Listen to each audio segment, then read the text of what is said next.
Olá, meus amigos, espero que vocês estejam todos bem, com saúde. Hoje nós iremos continuar nosso curso de Química Inorgânica. Nós iremos aprender um pouco sobre os metais alcalinos terrosos, ok?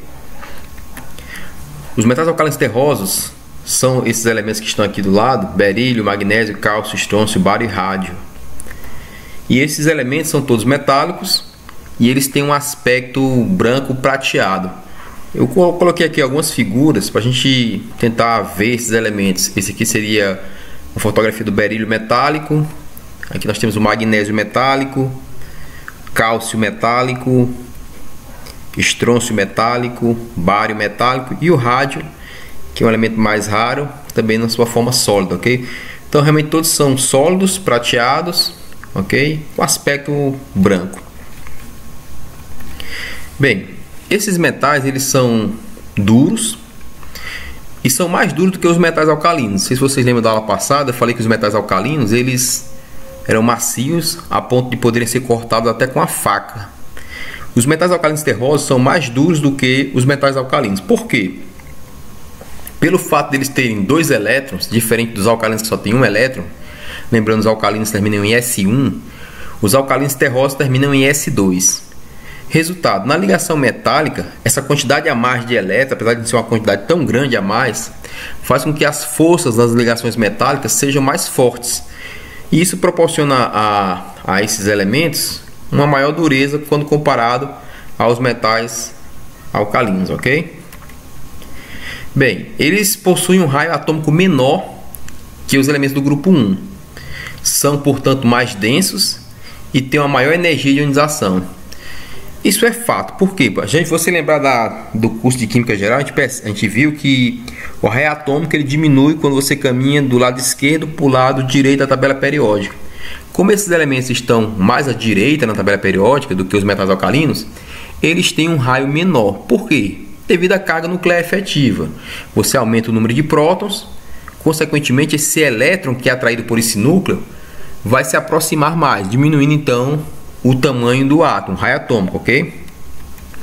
Aqui nós temos esse quadro onde demonstra a relação raio atômico, ponto de fusão e densidade, e também primeira energia de ionização. Então vejamos aqui, olha, o berílio tem um raio atômico na ordem de 0,90 angstrom.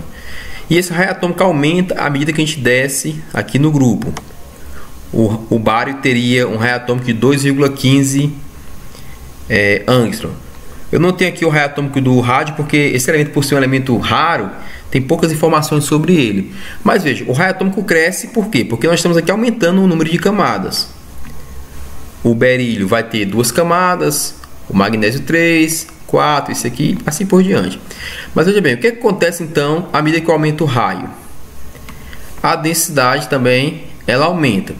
Veja que a densidade ela não é tão grande, mas não tem nenhum elemento desse com densidade menor do que a água. Nós vimos na aula passada que 3 dos metais alcalinos tinham densidade menor do que a água. Aqui não acontece. Eles são mais densos. Por que são mais densos? Porque eles têm um volume menor. Com a densidade a relação massa por volume, esses átomos têm densidades maiores do que os metais alcalinos, ok? Então são um pouco mais densos. Em relação ao ponto de fusão, o que acontece? O ponto de fusão decresce, ok? Mas veja que o ponto de fusão do berílio é bem maior do que os outros, né? Aqui nós temos um aumento daqui para cá, mas o berílio ele é um caso especial, ele tem um ponto de fusão bem elevado. Nós veremos o porquê disso quando nós vamos entender a questão da ligação do berílio, ok? Mas, de um modo geral, o ponto de fusão aumenta com o aumento do raio atômico, ok? E nós temos aqui a primeira energia de ionização de cada elemento. No caso aqui, a primeira energia vai diminuir. Por quê? Porque o elétron vai se afastando do núcleo, fica mais fácil dele se afastar desse núcleo, portanto vai requerer uma menor energia de ionização, ok? Vamos lá. Aqui nessa figura nós temos uma comparação dos raios dos íons. Nós temos aqui o lítio, que é um metal alcalino, que está no mesmo período do berílio. O berílio ele vai ter então um raio menor. Vamos ver aqui, o lítio mais, lembrando, ele tem 3 prótons e 2 elétrons. O berílio 2+, tem 4 prótons e 2 elétrons. Portanto, por ter uma carga nuclear efetiva maior, tem 4 prótons, esses 2 elétrons que estão no íon se aproximam mais desse núcleo. Por isso que o raio atômico diminui dos metais alcalinos do grupo 1 para os metais alcalinos terrosos do grupo 2. Isso acontece com o lítio, acontece a relação sódio-magnésio, o magnésio é menor do que o sódio, acontece a relação cálcio-potássio e com a relação estrôncio-rubídio, ok? Todos os raios iônicos são menores do que os raios iônicos dos metais alcalinos. E nesse segundo desenho nós temos aqui a relação do raio hidratado. Vocês lembram que na aula passada eu falei que quanto menor o íon, maior a capacidade dele polarizar as moléculas da água, atraindo-as para perto dele. Isso acontece também com os metais alcalinos terrosos. O berílio tem um raio de hidratação maior do que o raio de hidratação do magnésio, que é maior do que o do cálcio e do estrôncio. Ou seja, em termos de mobilidade desse íon, em termos de capacidade de conduzir eletricidade, quando forma um eletrólito, o estrôncio seria aquele que tem a maior capacidade de conduzir eletricidade. Seria o melhor eletrólito, uma solução salina de estrôncio, porque ele tem um raio hidratado menor, então isso favorece uma mobilidade desse íon, ok? E o berílio seria aquele que tem a menor mobilidade em solução. O berílio é um caso especial porque o berílio ele não faz ligação iônica, ele faz ligações do tipo covalente. Nesses 2 quadros tem algo interessante que eu queria que vocês entendessem, que é a relação entre a primeira energia de ionização e a segunda energia de ionização. Nós temos aqui os metais alcalinos e aqui os alcalinos terrosos para a gente comparar. Se a gente observar aqui, ó, a primeira energia de ionização do lítio, que é o metal alcalino, é 520 kJ por mol. A primeira energia de ionização do berílio, que é aquele que está do lado direito dele, vai ser de 899 kJ por mol. Do sódio 496, do magnésio 738, do potássio 419, do cálcio 590. O que a gente percebe? Que a primeira energia de ionização, ela aumenta quando eu parto dos metais alcalinos para os alcalinos terrosos. Por que isso acontece? Porque, vamos lembrar aqui uma coisa, qual é a configuração eletrônica desses elementos? S1. E a configuração eletrônica desses elementos aqui é S2. Então é muito mais fácil um átomo com configuração S1 perder o seu elétron do que aquele que tem configuração S2 perder o seu elétron. Porque você deve lembrar que a configuração S2 é uma configuração mais estável, porque eu tenho 2 elétrons emparelhados dentro do orbital S, ok? Portanto, para perder o elétron S1 dos metais alcalinos, eu vou gastar menos energia do que perder o elétron, um dos elétrons do subnível S2 dos metais alcalinos terrosos, ok? Aqui nós temos só, por exemplo, ó, o sódio. O sódio, ele é S1. Então, facilmente ele vai perder esse elétron se transformando numa configuração 1s2, 2s2, 2p6. Muito bem. Só que o que acontece? Se você olhar agora a segunda energia de ionização, nós temos uma coisa interessante. A segunda energia de ionização do lítio é muito maior do que a segunda energia de ionização do berílio. A segunda energia de ionização do sódio é muito maior do que a segunda energia de ionização do magnésio. E assim por diante. Por que isso acontece? Porque quando esses elementos aqui perdem o elétron S1, todos passam a ser P6. E P6 é uma configuração muito estável. Dificilmente você vai conseguir arrancar esse elétron P6, um elétron do subnível P6. Já esses aqui, quando perde o elétron do subnível S2, passam a ser S1. E S1 vai ter uma maior facilidade de perder o elétron do que um sistema P6, ok? Espero que vocês tenham entendido o porquê dessa diferença tão grande de energia, mas é só por causa da configuração eletrônica que se estabelece quando o elemento perde o seu primeiro elétron, ok? Muito bem. Nesse quadro nós temos aqui também o potencial padrão de redução dos elementos alcalinos terrosos. Se você olhar, são todos potenciais de redução negativo. Ou seja, esses elementos não têm facilidade de se reduzir. Eles têm facilidade de se oxidar. Os metais alcalinos e os metais alcalinos terrosos, eles têm uma alta eletropositividade. Eles têm facilidade de perder elétrons, não ganhar elétrons. E esses potenciais de redução nos mostram isso. São todos negativos, mostrando que eles têm uma tendência de perder elétrons. E se você olhar, o bário é aquele que vai ter o potencial de redução mais negativo, é o que vai ter a maior facilidade de perder esse elétron. Porque a gente percebe que quando você desce no grupo, aumenta-se a eletropositividade do elemento. Consequentemente, você diminui aqui o potencial de redução, ok? Bem, existe uma coisa interessante que, como os metais alcalinos terrosos também fazem esse tipo de reação. Eles reagem com água, produzindo o hidróxido no metal e liberando hidrogênio. Lembra da aula passada? Então, por exemplo, aqui nós temos aqui cálcio mais água, formará hidróxido de cálcio mais hidrogênio. Estrôncio mais água, formará hidróxido de estrôncio mais hidrogênio. A mesma coisa, bário mais água, hidróxido de bário mais hidrogênio. Só que tem um detalhe: o cálcio, o estrôncio e o bário reagem com água fria, sem nenhum problema. Mas o magnésio ele tem uma certa dificuldade em reagir em água fria. Ele vai reagir só em água quente. E o berílio não reage com água. O berílio não consegue reagir. Eu queria que vocês olhassem agora essa ilustração. Esse vídeo vai demonstrar isso. Nesse primeiro tubo nós temos aqui berílio, certo? Aqui nós temos magnésio, cálcio e estrôncio. Olha o que acontece. Todos vão ser colocados em contato com a água. Repita, aqui nós temos o berílio, magnésio, cálcio e o estrôncio. Olha o que acontece. Vocês observam que o berílio não está reagindo, mas o magnésio, o cálcio e o estrôncio reagem com água. Ok? Só para demonstrar o fato que nós mostramos anteriormente. O berílio ele não reage com água, ok, meus amigos? Bem, os compostos são predominantemente iônicos, com exceção dos compostos de berílio, como eu falei, que são predominantemente covalentes. Por que isso acontece? Porque o berílio tem um raio muito pequeno, e por ser um átomo pequeno, ele acaba elevando a densidade de carga e o poder, ele tem uma elevada densidade de carga, e acaba tendo um poder polarizante.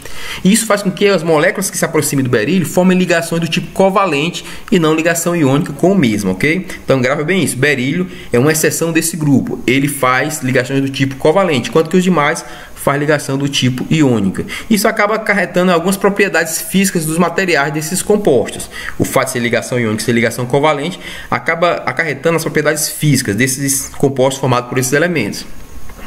Então aqui eu queria começar a falar um pouquinho sobre a ocorrência de cada elemento químico, depois eu falarei do uso, mas veja bem, o berílio ele é encontrado em cerca de 30 minerais diferentes, mas os minerais mais importantes onde se pode encontrar o berílio são esses aqui, ó. O mineral chamado berilo, que tem essa estrutura aqui onde eu tenho silício, alumínio, oxigênio e berílio. E aí nós temos aqui uma figura dos três tipos de berílio que se encontram na natureza: esse laranja, esse azulado e esse verde. E lembrar vocês que o berílio faz parte de uma pedra preciosa, que é a esmeralda. A coloração verde da esmeralda é devido à presença do berílio ali na mesma, ok? Nós temos aqui a betrandita, que tem essa estrutura, é um hidróxido de silicato e berílio também. Que nós temos essa estrutura aqui, essa foto, ok? Nós temos o crisoberilo, que tem alumínio, berílio e oxigênio, que seria essa aqui, ó. Tem essa estrutura. E nós temos a fenaquita, que é um silicato de berílio, que seria esta aqui, ok, meus amigos? Então esses são os principais minerais onde se pode encontrar o berílio, ok? Já o magnésio, ele é o oitavo elemento mais abundante na crosta terrestre, onde ele constitui cerca de 2,5% da massa. É encontrado nos minerais do tipo dolomita e magnesita. Então o que é a dolomita? A dolomita é um mineral formado por carbonato de cálcio e carbonato de magnésio. E a magnesita é apenas carbonato de magnésio. Nós temos aqui uma foto da dolomita. Eu acho que vocês já devem ter visto essas pedras brancas nessas lojas que vendem pedras decorativas para jardim, aquelas pedras bem brancas. Ali nada mais é do que dolomita, que é formado por carbonato de cálcio e carbonato de magnésio. E aqui nós temos a foto da magnesita, da magnesita, que é o carbonato de magnésio. Então são nesses dois minerais que nós conseguimos encontrar principalmente o magnésio, ok? O cálcio ele não é encontrado no estado nativo na natureza, ok? Então sempre você vai encontrar o cálcio associado a algum outro elemento, e ele faz parte de muitos minerais também encontrados, ok? Então a gente pode encontrar cálcio no mármore, na calcita, que é o carbonato de cálcio, na dolomita, que nós vimos que é carbonato de cálcio e carbonato de magnésio, nos sulfatos, que isso aqui é muito importante. O sulfato de cálcio é o gipsum, no caso mais a gipsita, que é o gesso que nós usamos na construção civil para fazer forros de casa, armários, né? Então o gesso é bastante usado na construção civil. O que é o gesso? É basicamente sulfato de cálcio hidratado, ok? Muito bem. E a partir do sulfato de cálcio também se obtém a cal, a cal viva, né, que é aquela que a gente usa para pintar as paredes, pintar os meios fios das ruas, e também ele aparece também na constituição do cimento, ok, meus amigos? E um dos minerais também que o cálcio aparece, importante, é a apatita. O que é a apatita? É um fosfato de cálcio ligado ou a hidróxido, ou flúor, ou cloro, ok? Porque se você olhar aqui, ó, o fosfato tem carga -3. Como o fosfato tem carga -3, nós temos 3 fosfatos, nós teríamos aqui um total de 9 cargas negativas. Vê se vocês entendem, ó. Fosfato é -3, vezes 3, 9 cargas negativas. O cálcio é +2. Todos esses elementos aqui formam íon do tipo +2. Como o cálcio ele é +2 vezes 5, nós teremos 10 cargas positivas. Veja bem, 10 cargas positivas aqui e aqui 9 cargas negativas. Se eu tenho 10 cargas positivas aqui do cálcio com 9 cargas negativas do fosfato, eu vou ter um saldo de uma carga positiva. Como é que a gente faz esse balanço? Então, a gente coloca ou uma hidroxila para compensar essa carga positiva que está sobrando, ou um fluoreto ou um cloreto. Aí nós fechamos aqui a apatita. E a hidroxapatita, que é esse fosfato de cálcio aqui, ó, a hidroxapatita é onde nós temos aqui o cálcio, o fosfato e a hidroxila. Veja, nós temos 6 fosfatos. 6 fosfatos vai dar um total de 18 cargas negativas. 6 fosfatos, 18 cargas negativas. 10 cálcios, 20 cargas positivas. 18 cargas negativas com 20 cargas positivas, temos um total de 2 cargas positivas, que vão ser canceladas com essas 2 cargas negativas da hidroxila. Resultado, nós temos a hidroxapatita. E onde é que se encontra a hidroxapatita? Nos ossos. Os nossos ossos têm esse mineral, hidroxapatita, ok, meus amigos? Muito bem. Aqui eu queria só destacar a questão do carbonato de cálcio. O carbonato de cálcio, ele aparece na forma de calcita ou aragonita. As duas estruturas têm a mesma fórmula, carbonato de cálcio. Só que a aragonita, ela obedece a um sistema cristalino chamado ortorrômbico, que tem essa estrutura aqui, ó, aragonita, ok? Ó, aragonita tem uma estrutura ortorrômbica, que é esse aqui. Todos os ângulos aqui são de 90 graus, ok? São lados diferentes com ângulo de 90 graus. E esse aqui é uma fotografia da aragonita. Enquanto a calcita obedece a um sistema cristalino do tipo romboédrico, que seria essa estrutura aqui. Qual a diferença? Os ângulos não são mais 90 graus, ok? Então nós temos aqui uma foto da calcita, uma ilustração, e da aragonita. Ambos são carbonatos de cálcio. A diferença que há é apenas na geometria desses cristais. E veja que pelo fato de dar uma diferença na geometria, até a cor do cristal também muda bem consideravelmente, ok, meus amigos? O estrôncio. O estrôncio é um elemento abundante na natureza, representando cerca de 0,034% de todas as rochas ígneas e é encontrado majoritariamente na forma de sulfato de estrôncio, onde o nome que esse mineral recebe é de celestita. Celestita é o sulfato de estrôncio, ok? Ou o carbonato de estrôncio, que é a estrocianita, ok? Então nós temos aqui uma foto do primeiro mineral, da celestita, e aqui nós temos uma fotografia também da estrocianita, ok, meus amigos? Então, os principais minerais do estrôncio é um carbonato e um sulfato de estrôncio. O bário. O bário ele é encontrado e extraído da barita. O que é a barita? Sulfato de bário, ok? Que seria essa figura aqui. Esse aqui seria o sulfato de bário. Eu acho bastante interessante, bastante bonito esse sal, ok? Mas o bário também ele pode ser produzido comercialmente pela eletrólise do cloreto de bário fundido. Então, o cloreto de bário é feito a fusão do mesmo e é feito uma eletrólise. Então, nós obtemos aí a partir da eletrólise, a partir da redução desse bário na eletrólise, nós produziremos então o bário metálico, ok? Então, aqui só ilustrando também a questão do cloreto de bário, ok? Que seria esse salzinho aqui branco. Bem, vamos falar um pouquinho agora sobre o uso dos alcalinos. São várias utilidades que a gente pode ter dos alcalinos terrosos. Desde a produção do gesso, como eu falei, fogos de artifício, usado no diagnóstico, como agente de contraste, ok? Como antiácido, como laxante. E também temos um problema dos metais alcalinos, principalmente o cálcio e o magnésio, que eles acabam provocando incrustações nas tubulações, onde tem metal na tubulação. Isso acaba trazendo problemas, ok? Vamos falar um pouquinho sobre cada uso desses elementos. O berílio. O berílio ele é usado na produção de giroscópio E o que é o giroscópio? É um equipamento usado em mísseis e foguetes para manter ali a direção do objeto, ok? Esse aqui é a figura do giroscópio. E o berílio é usado para fazer esse tipo de equipamento. Mas ele é usado também principalmente para produzir ligas metálicas, uma liga de cobre e berílio, ok? Essa aqui que é usado na produção de reatores nucleares, ok? Então o berílio tem uma utilidade bem nobre, ok?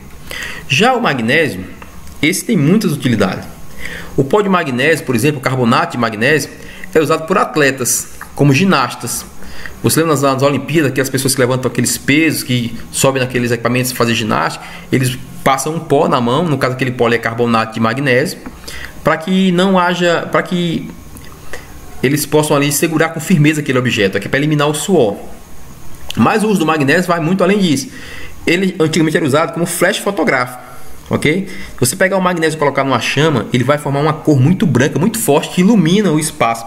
Então aquelas máquinas fotográficas bem antigas usavam como flash a queima do magnésio, ok? Ele é usado também nós vimos como hidróxido de magnésio, leite de magnésio, né? Na alimentação, o magnésio é um metal essencial, ele é importantíssimo na nossa dieta e ele aparece em vários alimentos. E o magnésio também ele é usado em muitas ligas de forma decorativa, mas também para dar uma resistência metálica, uma resistência mecânica às ligas metálicas, ok? Muito bem. O cálcio, ele é um metal mais abundante no corpo humano, especialmente na forma de compostos como carbonato de cálcio, ok? Só pensar no osso a gente pensa no cálcio, né? Pensar no leite, a gente pensa no cálcio, né? Então ele é utilizado em diversas funções fisiológicas, tais como atividades na membrana celular, contrações musculares, impulsos nervosos, controle de acidez do sangue, divisão celular, controle hormonal e na coagulação sanguínea. Então o cálcio tem uma importância muito grande no metabolismo dos seres vivos, ok? Mas o cálcio também pode ser usado também na indústria. Por quê? Porque o cálcio ele participa na fabricação de ligas de alumínio, berílio, cobre, chumbo, magnésio, ok? O cálcio também ele é usado na fabricação de uma enorme variedade de produtos, tais como tintas, ok? Fertilizantes. O cálcio também ele é usado na fabricação, na curtição do couro, no refino do petróleo, ok? E aqui nós temos aqui o óxido de cálcio, que é a chamada CalVision, ok? E uma vez hidratado, o óxido de cálcio forma cal hidratada, cuja suspensão em água é muito usada como tinta, na realidade, aquelas tintas que a gente usa para pintar nossas casas, ok? Pessoal, a gente chama de supercal, né? E também o carbonato de cálcio é usado na fabricação de giz, né? Esses giz escolares nada mais é do que carbonato de cálcio pulverizado, ok, meus amigos? Uma das coisas interessantes sobre o cálcio, na verdade o cálcio e o magnésio, é o que eles podem provocar, chamada dureza da água. Uma água que tem muito cálcio e magnésio é chamada uma água dura. E qual é o problema da água ser dura? Existem equipamentos que são as caldeiras vapor, que elas acabam sendo utilizadas para aquecer a água, formar um vapor de água, para que esse vapor seja utilizado em um processo à frente na indústria, ok? Só que essa água que alimenta as caldeiras tem que ser uma água que não pode ser dura. Por quê? Porque uma água dura que é rica em cálcio e magnésio acaba provocando a incrustação desses cátions, na verdade dos sais formados por esses cátions, na tubulação metálica. E uma caldeira, como trabalha sob pressão, sob calor e pressão, uma incrustação dessa pode ser um problema, porque ela pode entupir a tubulação e acabando ter um problema na caldeira, pode ela explodir. Já aconteceu acidentes com caldeiras por usar uma água de qualidade complicada, uma água muito dura, e entupindo a tubulação da caldeira, provocando acidentes em algumas fábricas, por exemplo. Então, quando é que uma água é considerada dura? Pelo teor de cálcio e magnésio em miligramas por litro, ok? Se uma água tem um teor de magnésio de 0 a 75 miligramas por litro, ela é chamada de água macia. Quando o teor de magnésio vai de 75 a 150 miligramas por litro, no caso aqui é ppm, lembra que é o ppm, miligramas por litro, a água é chamada moderadamente dura. A água dura, quando eu tenho de 150 a 300 miligramas por litro, ok? E uma água muito dura, maior do que 300 miligramas por litro. Vocês devem ter, acho que vocês já viram, talvez na prática, lá no laboratório, a questão da dureza da água, como é que se faz um abrandamento, como é que se calcula essa dureza, ok? Mas só para comentar que quem provoca essa dureza é o excesso de cálcio e magnésio na água, ok? Bem, meus amigos, o estrôncio, ele onde é que ele é usado, né? O estrôncio é um cristal. Desculpa, o estrôncio é em cristal. Desculpa, é em cristais para tubos de raios catódicos de televisores em cores. Então, essas televisões antigas usavam estrôncio na sua composição, ok? Para quê? Porque o estrôncio acaba filtrando os raios-x produzidos pelos tubos de raios catódicos, que eram esses televisores. Para não chegar raio-x nos olhos do telespectador, se colocava aqui estrôncio, que esse acaba conseguindo filtrar esses raios-x produzidos por esses tubos. Esses tubos estão bem em desuso, né? Mas eles eram usados antigamente em computadores e televisores. O estrôncio também é usado em pirotecnia, em fogos de artifício, ele dá uma coloração esverdeada, ok? Ele também é usado na produção de ímãs ferritas, aqueles ímãs que se usa em alto-falantes, ok? E o carbonato de estrôncio é usado no refino do zinco, porque ele acaba ajudando na remoção do chumbo durante a eletrólise, ok? Também o estrôncio, ele é usado na fabricação de cerâmicas, ok? Pigmentos para pintura. Usado também em lâmpadas fluorescentes, mas também é usado como medicamentos, na forma de cloreto ou peróxido. Então, o cloreto de estrôncio é um medicamento e o estrôncio 89 é usado em terapias de câncer e também usado em radiografia, ok? Muito bem. E o bário? O bário, ele é usado principalmente em velas de ignição, aquelas velas de automóveis, de motos também, certo? Tubos de vácuo, foguetes pirotécnicos e lâmpadas fluorescentes. Mas também ele é usado para formar os sistemas Getter, que lembra das lâmpadas evacuadas, não pode ter oxigênio nessas lâmpadas para não haver ignição, não haver queima. Então se coloca ali o bário para ajudar na remoção desse oxigênio remanescente na produção da lâmpada nessas lâmpadas evacuadas, ok? Muito bem. Outro uso do bário, ele pode ser usado como veneno para rato. Acho interessante porque, olha bem, o bário ele pode ser usado como veneno para rato. Mas também o bário é usado como agente de contraste em exames médicos para melhorar a visualização do exame de tomografia. Se usa um agente de contraste à base de sulfato de bário, ok? E também o bário é usado também na produção de fogos de artifício. Bem, vamos falar agora um pouquinho sobre os compostos formados com esses elementos do grupo 2, ok? Vamos começar a falar pelos hidretos. Esses elementos todos formam hidretos salinos, com exceção do berílio, que forma hidretos covalentes poliméricos. Nós temos aqui a fórmula do hidreto de berílio.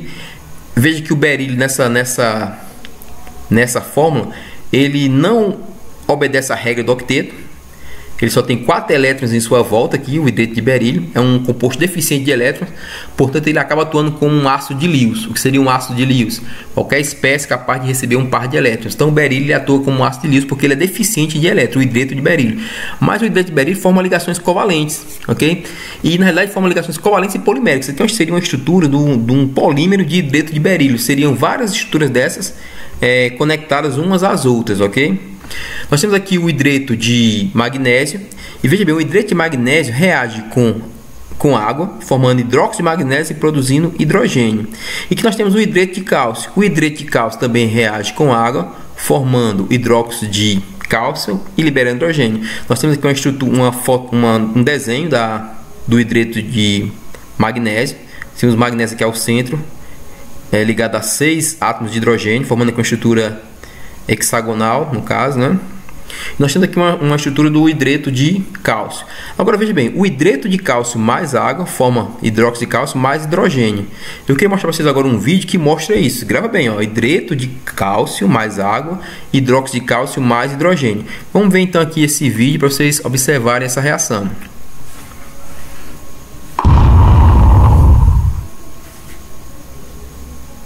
Veja, hidreto de cálcio mais água, né? Hidreto de cálcio mais água, hidróxido de cálcio mais hidrogênio. Lembra que essa reação isotérmica acaba por sofrer uma explosão, uma queima desse hidrogênio produzido. Veja bem, o teste. Aí nós temos a água no becker, vai ser colocado um pedaço de hidreto de cálcio.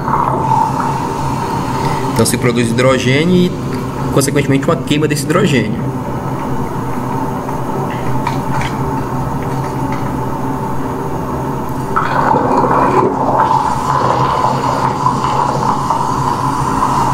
interessante, né? Produção do hidrogênio, a gente não observa bem a queima, mas está queimando esse hidrogênio porque essa reação é exotérmica. A gente vai observar isso agora, que ele vai colocar um pedaço maior de hidreto de cálcio. A gente observa a reação bem violenta com a liberação do hidrogênio e com a queima do hidrogênio. Observe. Ele vai colocar um pedaço maior agora, olha só. Então é bastante violenta a reação, porque se produz grande quantidade de hidrogênio e ainda esse hidrogênio ele é queimado com o calor desprendido pela reação, ok, meus amigos? Outros compostos dos metais alcalinos terrosos são os haletos. Então os haletos de berílio são todos covalentes. O fluoreto de berílio, o cloreto de berílio, o brometo de berílio e o iodeto de berílio, ok? Todos os fluoretos, exceto o fluoreto de berílio, são insolúveis em água. Todos os outros haletos são solúveis, ou seja, todos os fluoretos, no caso fluoreto de cálcio, fluoreto de bário, fluoreto de estrôncio, fluoreto de cálcio, são insolúveis em água. Mas o fluoreto de berílio, este é solúvel em água, ok? E todos os haletos são solúveis. Todos os outros haletos, ok? Por exemplo, brometo de magnésio é solúvel, iodeto de magnésio é solúvel, ok? Brometo de cálcio é solúvel. Então nós temos aqui algumas ilustrações, né? Desses haletos, ok? Cloreto de cálcio, cloreto de magnésio, que nós teríamos aqui um brometo de cálcio, ok, meus amigos?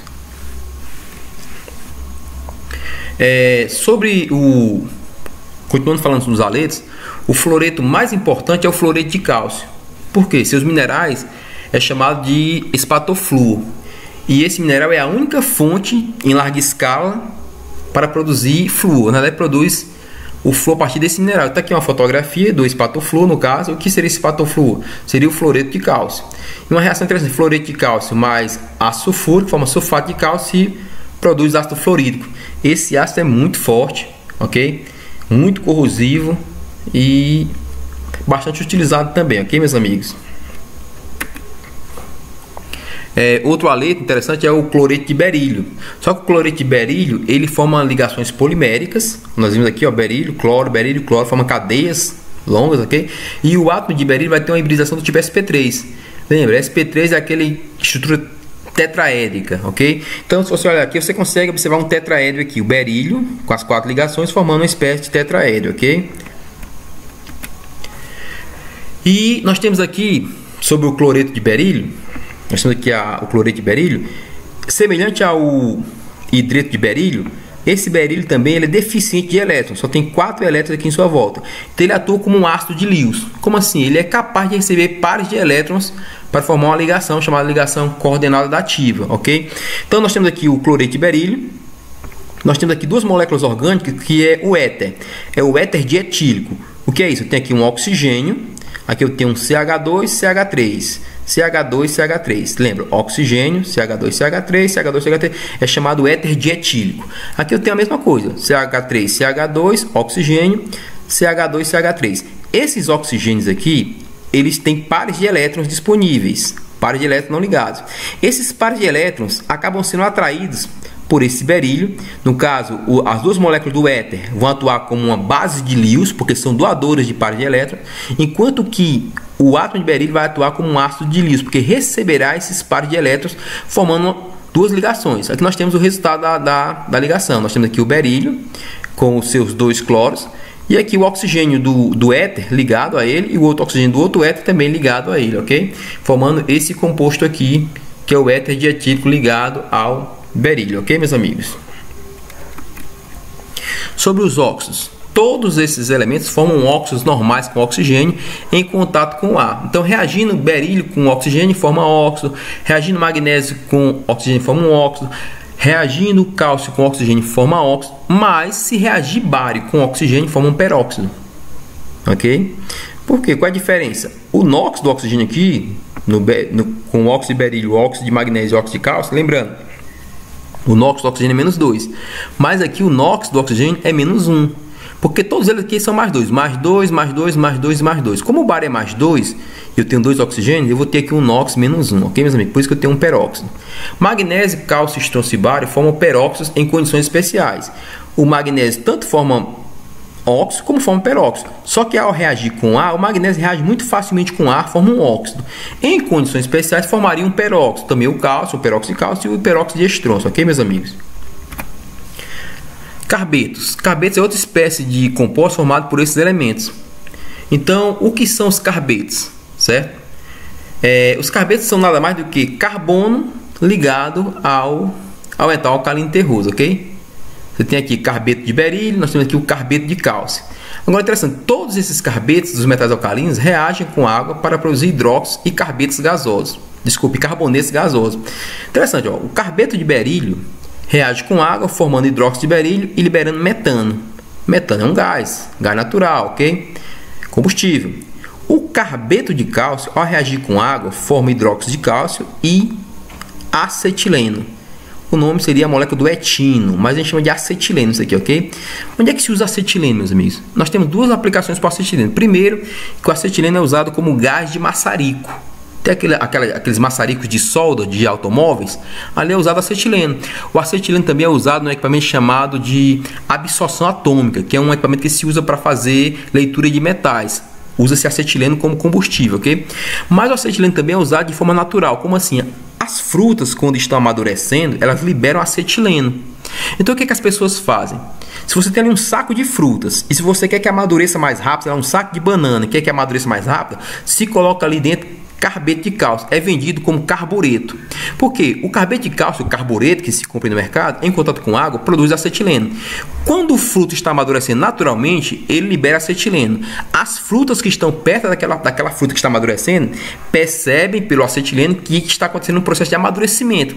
Então elas acabam sendo estimuladas a amadurecer.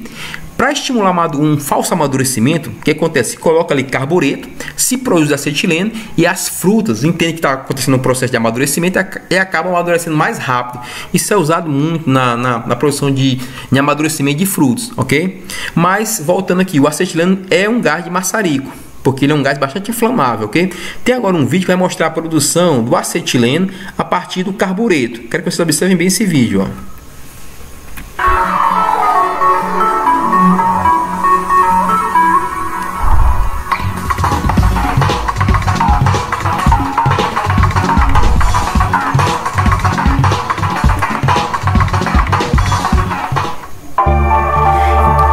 E está nas mãozinhas um pedaço de carbureto, que é o carbeto de cálcio, ok?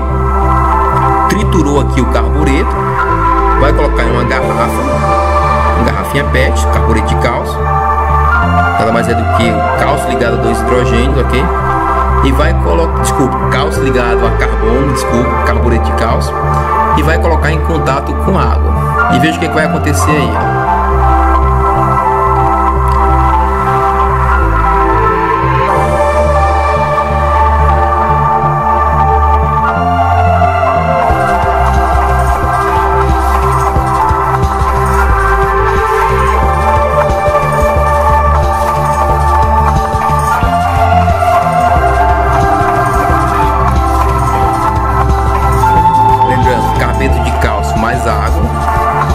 Produz o que? Hidróxido de cálcio mais acetileno.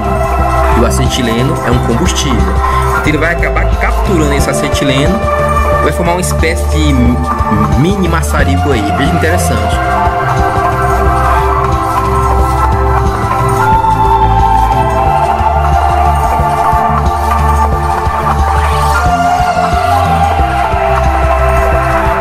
Vai colocar em contato com a água, o carbeto de cálcio. Vai acontecer a produção do acetileno.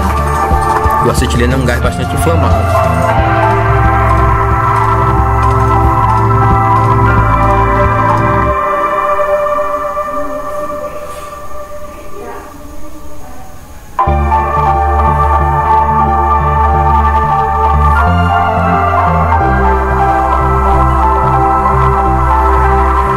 Olha a produção do acetileno.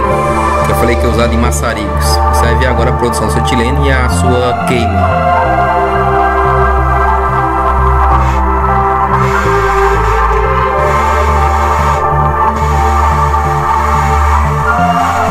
Interessante, né? Vamos continuar nossa aula, ok, meus amigos? Bem, Esses compostos também, eles formam os chamados organometálicos. Vamos lembrar o que é um organometálico? É um metal alcalino ligado a cadeias carbônicas, ok? Então nós temos aqui um exemplo bem clássico, que no caso é o berílio, ligado aqui a dois grupos do tipo metil, ok? Metilberílio. Nós temos metilberílio, no caso seria o dimetilberílio. Só que ele forma uma cadeia polimérica. Eu tenho aqui vários átomos de berílio e vários grupos metis. Então aqui seria o dimetilberílio. Lembra que é o metil? CH3, ok? E nós temos aqui o dietilberílio. Nós teríamos aqui um átomo de berílio ligado a um CH2 e CH3. No caso aqui é o etil.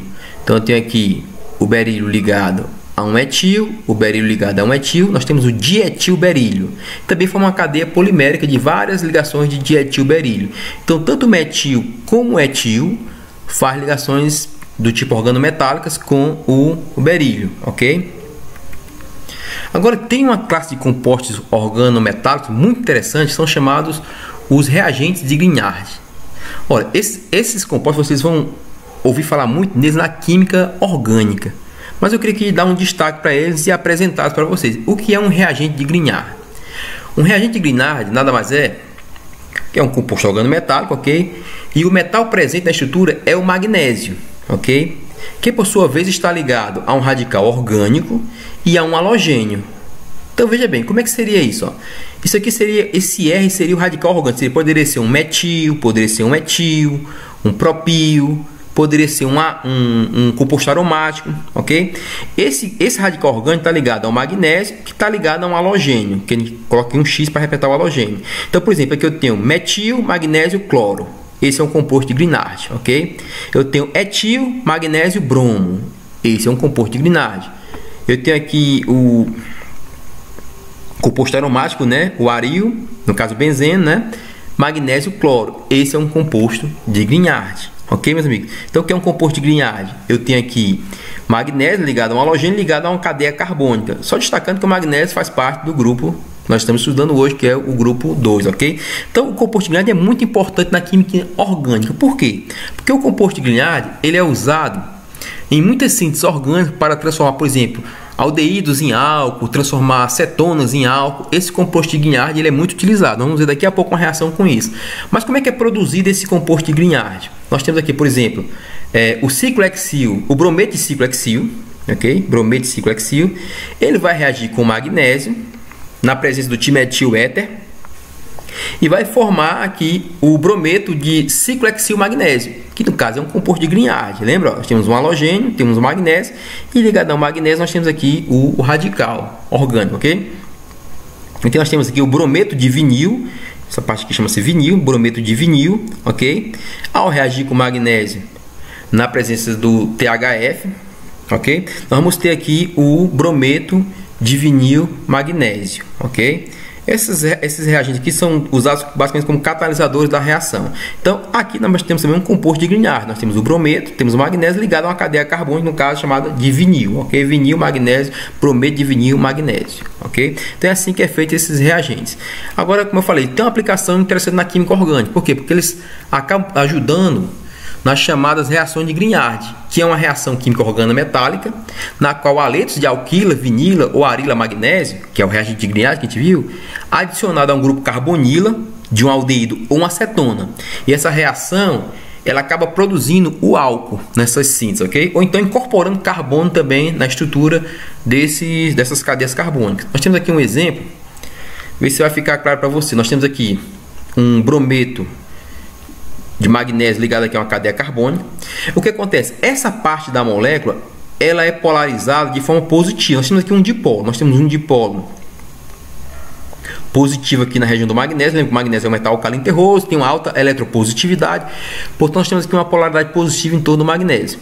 E nós temos uma polaridade negativa em torno do carbono, ok? O que acontece? Essa polarização faz com que essa ligação se rompa, ok? Então, pelo rompimento da ligação, esse carbono ele acaba ficando com um elétron. A gente forma um chamado um carboânion. Carboânion seria um carbono com um elétron, ok? E aqui nós temos essa parte da molécula que ficaria positiva. Resultado: Esse composto, ao se aproximar, por exemplo, dessa cetona, a cetona também vai ter uma polarização. Nós temos a parte positiva da cetona aqui. Lembrando, isso aqui é carbono e carbono, radicais carbono. Pode ser metil, etil. Mas essa parte aqui da cetona terá uma polarização positiva, ok? Esse par de elétrons vai aqui migrar para o oxigênio da cetona, tornando aqui a parte negativa, polarização negativa.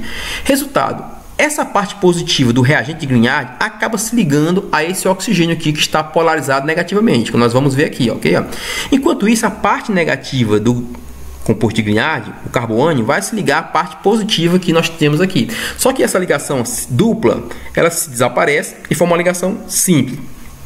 Ou seja, nós conseguimos incorporar aqui mais um átomo de carbono. Nós tínhamos dois átomos de carbono, aqui dois radicais, e acabamos incorporando um terceiro radical aqui, que está aqui ele, ok? Não seria esse, mas seria esse aqui, ok? Resultado, nós temos agora um composto, um novo composto, no caso intermediário, e esse brometo de magnésio vai estar ligado, portanto, aqui à estrutura do composto. Só que esse composto sofre hidrólise.